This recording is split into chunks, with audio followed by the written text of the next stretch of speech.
ગઢડા એટલે ભગવાન શ્રી સ્વામિનારાયણનું પ્રિય સ્થાન.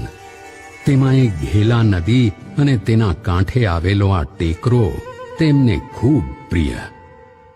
પોતાના પ્રિય સ્થાન ગઢડામાં ભગવાન શ્રી સ્વામિનારાયણે એક અદ્ભુત સંકલ્પ કર્યો હતો. ઘેલા નદીના તટે ટેકરા ઉપર ભવ્ય મંદિર રચવાનો.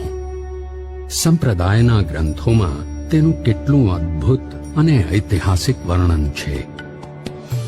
સ્વામિનારાયણ સંપ્રદાયના પ્રથમ આચાર્ય શ્રી રઘુવીરજી મહારાજે દુર્ગપુર મહાત્મ્ય ગ્રંથના 25મા અધ્યાયમાં લખ્યું છે, શ્રી જીવા ખાચરના દરબારથી દક્ષિણ દિશા તરફના ટેકરા ઉપર સુંદર મંદિર કરવાનો શ્રી હરિએ વિચાર કર્યો હતો.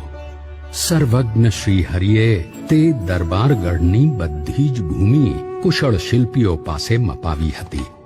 આ દરબારગઢથી આરંભીને દક્ષિણ દિશામાં ઉન્મત્ત ગંગાને કિનારે ખળખળિયા સુધી ઘાટ એટલે કે પગથિયા બંધાવવાનો પણ સંકલ્પ કર્યો હતો.